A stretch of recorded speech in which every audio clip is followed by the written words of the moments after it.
Alright, I gotta do something with all this. So, I have a bit of a dilemma. I have a coffee table. I'm gonna link it.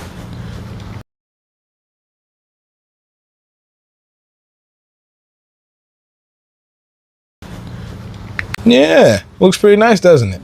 So, I was actually thinking about making two of the exact same coffee tables, but what I decided was instead of making two, every coffee table needs a matching set of end tables or nightstands, whatever you want to call them. So I decided before I build a second coffee table, take this stack of material here and make a beautiful set of matching end tables. So if you guys want to see how I do that, please come along for the journey. The first step to this build actually starts off with a new shop luxury, and that is this new mobile workbench that doubles as a material cart. I can wheel it all the way to the back side of the shop and get right to work.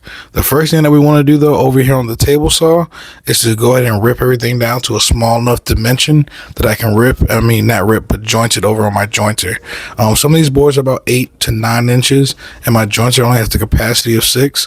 So I'm gonna rip these down to about 4.5 inches, give or take. That way I can joint the face and the edge and then come back to the table saw to get another parallel edge, so that way I can actually resaw all these boards. You guys will see why and kind of the process that I go through and the reason behind the methodology after we get off the jointer. So I'll catch back up to you guys once we get over there.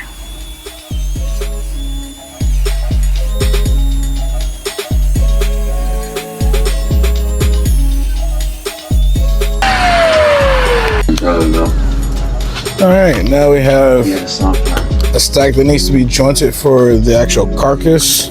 We have red oak for edge banding, mahogany for the drawers, and then we have Douglas fir and white oak to make up the legs.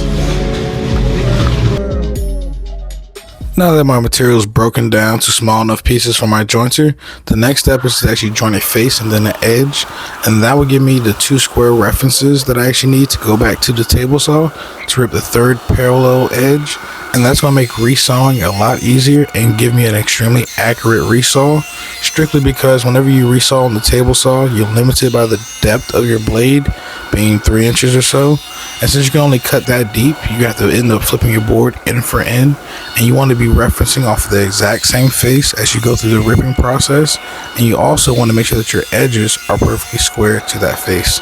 So it's here at the jointer, I'm going to bring one edge square to the face, table saw, I'll get the other one, and then I can go into the actual resawing process. That'll give me all the boards that I need for my first couple of glue ups. So the next stop is the table saw, and I'll join back with you guys after the jointer.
Hey guys, the next step in this milling process will be to bring the material back to the table saw and rip our other parallel edge.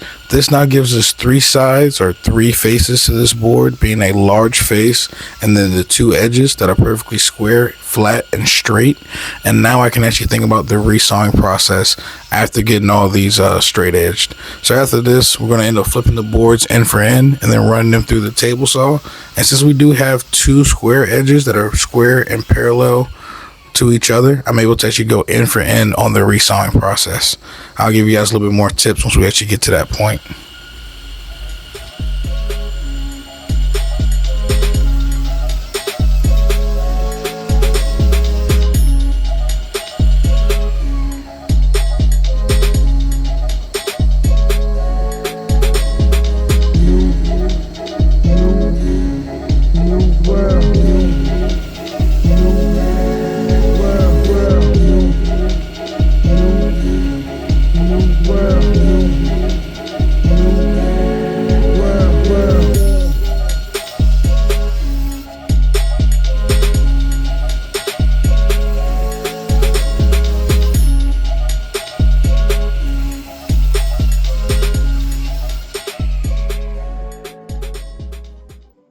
And now you guys can see me actually down in the table saw for the resawing process.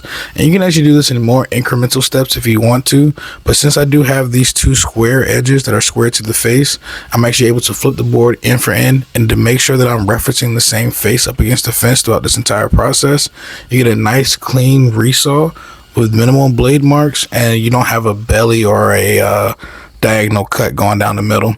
And one of the things that's really important in this process, I believe I'm working with 1.25 inch or 1.5 inch material. I'm trying to actually yield 2 3/4 inch boards. So when I actually set up my blade, I believe I have it set to just over 7/8. I mean, not 7/8, but the center of the blade is just at 1 inch. So that way I end up with 2 7/8 inch boards, so I can continue on with the milling process and yield the material that I want to. A little bit of rambling, but you guys kind of get the gist after seeing the process.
Alright, we're about to finish up our final passes on this last board, and after that the next step will be for me to go into the glue up. I know a lot of people are probably wondering why I'm not going to plane or head to the planer to do all my final planing passes. I'm not looking to get the final face dimension because I do have a glue up to do. My goal was to get a flat face, which I have one that came off the jointer, the other one from the resaw, and because of my resaw methods, that face is also perfectly flat and also parallel, so I'm able to use that as the reference face for my glue ups. After I make my several panels, then I'll go through the planer and actually plane off the last section that needs to get milled up. But if you guys have enjoyed this process so far, stay tuned for the next video where we go into the glue ups.